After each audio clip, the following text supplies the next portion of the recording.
Si bien hicieres, no serás enaltecido, y si no hicieres bien, el pecado está a la puerta. Con todo esto, a ti será su deseo, y tú te enseñorearás de él. Presentamos la lección número 3, Caín y su legado. Tópicos del estudio. En Génesis, inmediatamente después de la caída y de la expulsión de Adán y Eva del Edén, principalmente vienen nacimientos y muertes, y todo en cumplimiento de las profecías de Dios en el capítulo anterior. Al ser capítulos paralelos, Génesis 3 y 4 contienen muchos temas y palabras en común, descripciones del pecado, maldiciones de la Adamá, tierra y expulsión. La razón de estos paralelismos es resaltar el cumplimiento de lo que sucedió antes, las profecías y las predicciones que Dios les había dado a Adán y a Eva después de la caída. El primer hecho después de la expulsión de Adán está lleno de esperanza. Es el nacimiento del primer hijo, un evento que Eva ve como el cumplimiento de la promesa que oyó en la profecía mesiánica. Es decir, pensó que él podría ser el Mesías prometido. Los siguientes eventos, el crimen de Caín, el crimen de Lamec, la disminución de la longevidad y el aumento de la maldad, son todos cumplimientos de la maldición pronunciada en Génesis 3. Sin embargo, aún así, no todo está perdido. El primer acontecimiento que registra el autor bíblico inmediatamente después de la expulsión de Adán y Eva del jardín del Edén es un nacimiento. En la frase hebrea de Génesis 4:1, la palabra Jehová o Yahweh está directamente relacionada con la palabra varón. Como indica la siguiente traducción literal, he adquirido un hombre, por cierto, al Señor mismo. La versión internacional en inglés lo traduce como he dado a luz a un hijo varón, el Señor. Al dar a luz el primer hijo, Eva tiene en mente la promesa divina de Génesis 3:15, dada en el Edén. El nombre de Caín en sí deriva del verbo hebreo ganat, que significa adquirir y denota la adquisición, la posesión de algo precioso y poderoso. Caín era para Eva el cumplimiento de la profecía, la simiente que los libraría del pecado. Con gozo dieron la bienvenida a su primogénito, esperando que fuese el libertador. De hecho, Caín ocupa la mayor parte de la historia. No solo era el primogénito, sino el hijo al que los padres casi adoraban. Evidentemente, esta esperanza eclipsó el nacimiento de Abel, en hebreo Heber, cuyo nombre significa soplo, vapor, vanidad, falta de sustancia. Aparentemente, Caín obedecía estrictamente las órdenes divinas. Todo parecía marchar según las expectativas. La esperanza de Adán y Eva descansaba en Caín. Hay cosas en la vida que son Heber, soplo, vapor, vanidad, pero las tratamos como si fueran mucho más importantes de lo que son. Necesitamos darle importancia a lo que sí requiere verdadera importancia, como lo es Dios, el hogar o el trabajo. El mundo nos tiene atrapados con sus vanidades y ese nunca fue ni será el plan de Dios. El contraste entre Caín y Abel, como se refleja en sus nombres, no se refería solo a sus personalidades, también se manifestó en sus respectivas ocupaciones.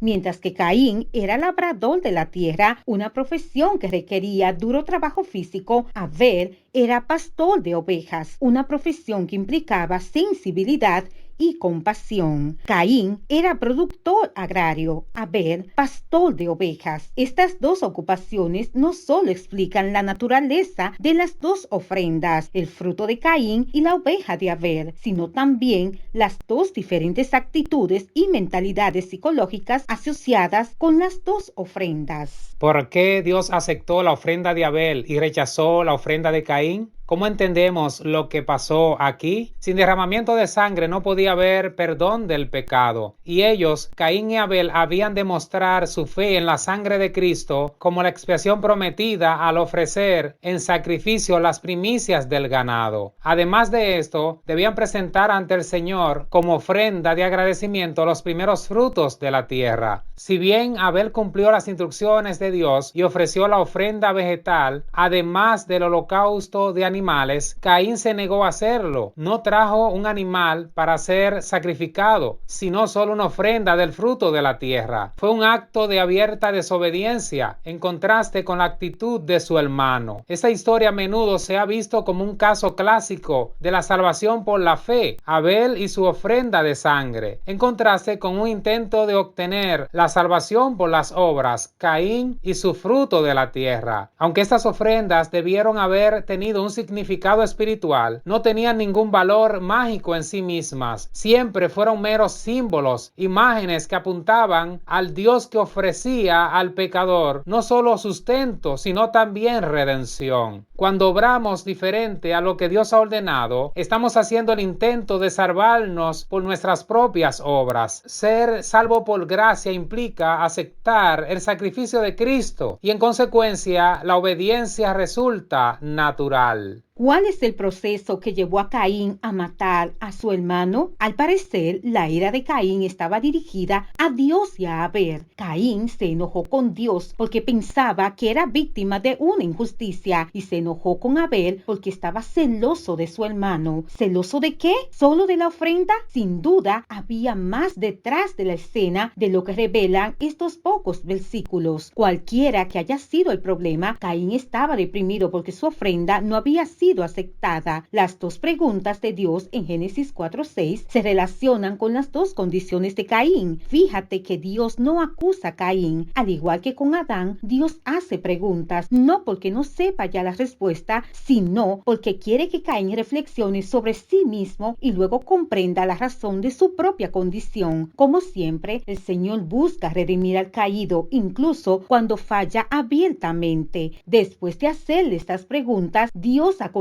a Caín. En primer lugar, Dios exhorta a Caín a hacer lo bueno, a obrar rectamente. Es un llamado al arrepentimiento y a cambiar de actitud. Dios le promete a Caín que será aceptado y perdonado. En cierto sentido, está diciendo que Caín puede contar con la aceptación de Dios, pero debe hacerse en los términos de Dios, no en los de Caín. Por otro lado, si no haces lo bueno, el pecado está a la puerta y te seducirá, pero debes enseñorearte de él. El consejo de Dios ha revelado la raíz del pecado y esta se encuentra en Caín. El segundo consejo de Dios se refiere a la actitud que debe asumir con este pecado que está a la puerta, al acecho, ansioso por controlarte. Dios recomienda el autocontrol. Tú debes dominarlo y ser su amo. El mismo principio resuena en Santiago cuando explica que cada uno es tentado cuando se deja llevar y seducir por sus propios malos deseos. El Evangelio nos ofrece la promesa no solo del perdón por el pecado, sino también de la victoria sobre él. En definitiva, Caín no tenía a nadie a quien culpar por su pecado, sino a sí mismo. Generalmente no es así con todos nosotros también. El celo religioso puede conducirnos al asesinato. Necesitamos dominio propio, aferrarnos a Dios para que el pecado no se enseñoree de nosotros, para que el enojo termine a tiempo, sin daños mayores y finalmente le demos la gloria a Dios. Después de haber matado a su hermano, Dios cercó a Caín con una pregunta similar a la que le hizo a Adán. ¿Dónde está Abel tu hermano? Este eco sugiere que existe un vínculo entre el pecado en el Edén y este pecado. El último pecado de Caín era resultado del primero, el pecado de su padre Adán. Sin embargo, Caín no reconoce su pecado, él lo niega, aunque Adán no, pero sí trató de echar la culpa sobre otros. Caín, al contrario, desafía abiertamente a Dios, quien no pierde tiempo al confrontar a Caín con su crimen. Cuando Dios formula la tercera pregunta, ¿qué has hecho?, ni siquiera espera una respuesta. Le recuerda a Caín que él lo sabe todo, porque la voz de la sangre de Abel le ha llegado desde la tierra, una imagen que significa que Dios está al tanto del asesinato y responderá a ello. Como se derramó la sangre de Abel en tierra, esta vuelve a recibir